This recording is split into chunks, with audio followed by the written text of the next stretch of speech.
На тлі російської загрози Київ, напевно, найпопулярніший пункт призначення у світі. Про це заявив державний секретар США Ентоні Блінкен на зустрічі з президентом України Володимиром Зеленським. Блінкен терміново прибув до Києва, щоб узгодити позиції, зокрема перед зустрічю з очільником російського МЗС Сергієм Лавровим 21 січня. Блінкен наголосив, що США не відступлять від підтримки України та виділять додаткових $300 мільйонів на укріплення оборони нашої країни. Це свідчить не про слова, а про конкретну підтримку, що є результатом такої підтримки. І за що я хотів би також з самого початку нашої бесіди подякувати і вам особисто, і президенту Байдену, і адміністрації Сполучених Штатів за підтримку військову допомогу Україні, за збільшення цієї допомоги, за ту допомогу, яка зараз вже надається Сполученими Штатами, і впевнений, що в майбутньому буде продовжуватись ця підтримка.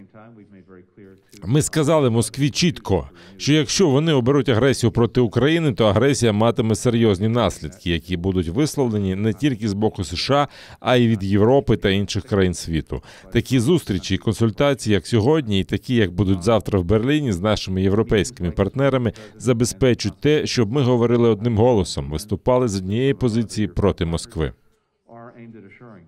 За підсумками зустрічі з Ентоні Блінкеном Дмитро Кулеба наголосив, що війна закінчиться, коли останній російський солдат залишить окуповані українські території. Міністр закордонних справ України подякував американському уряду за військову допомогу. Також Україна очікує від США та ЄС домовленостей щодо єдиного пакета санкцій проти Росії. Російська Федерація має щодня отримувати дуже чіткий сигнал, що той непідйомний тягар, про який говорять наші партнери у вигляді санкцій, він є реальністю, а не лише погрозою, що щодня відбувається прогрес в переговорах між Сполученими Штатами і країнами Європейського Союзу щодо зведення